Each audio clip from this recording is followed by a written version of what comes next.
belakang. Amin. Amin semua. Ibu. Ya.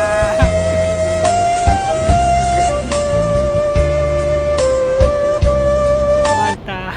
Wabarakatuh.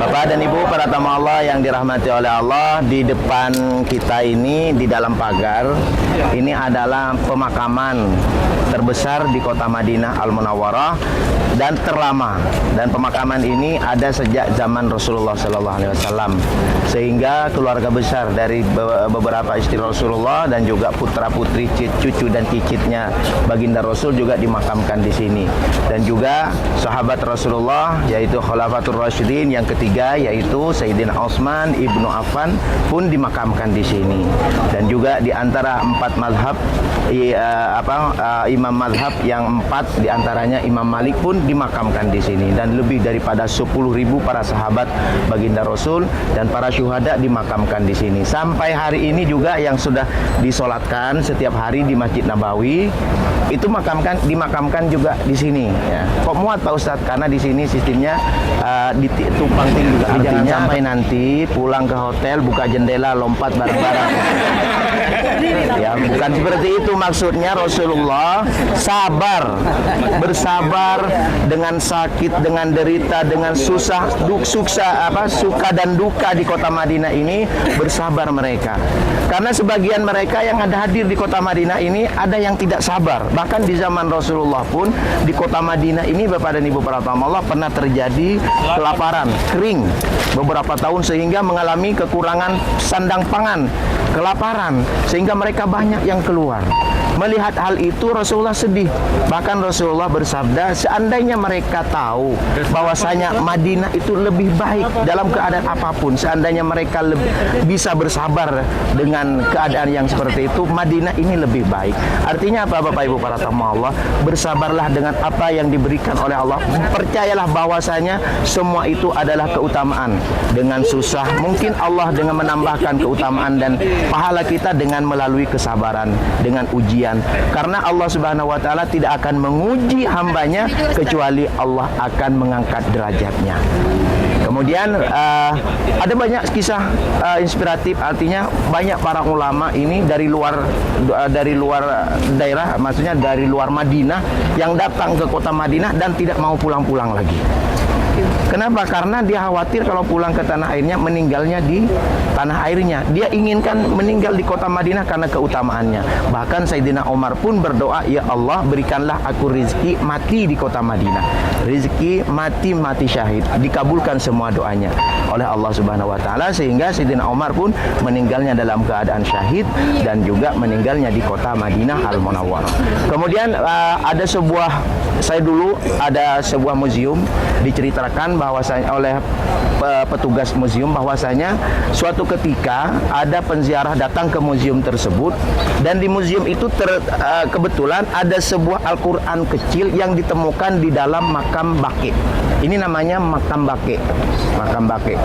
Kemudian beberapa tahun kemudian ada jamaah yang ziarah ke museum itu.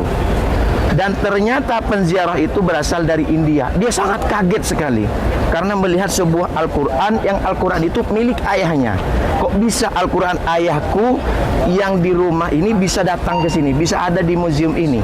Setelah ditanyakan, dia menemukan Al-Quran itu di dalam makam Baqi, karena makam itu setiap beberapa tahun ataupun beberapa bulan dibongkar, akan dibersihkan dan diisi jenazah yang baru. Dia mengatakan bahwasanya dia menemukan di dalam makam Baqi. Terus anaknya itu seorang ulama yang meninggal di India, dia mengatakan bahwasanya sebelum meninggal berpesan agar Al-Quran ini dimakamkan bersama dengan mereka di tanah airnya di India. Tapi ternyata jasadnya dipindah oleh Allah Subhanahu wa taala ke makam Baqi atas kemuliaan ilmunya yang dimiliki oleh mereka. Artinya apa Bapak dan Ibu para tamu Allah yang dirahmati oleh Allah?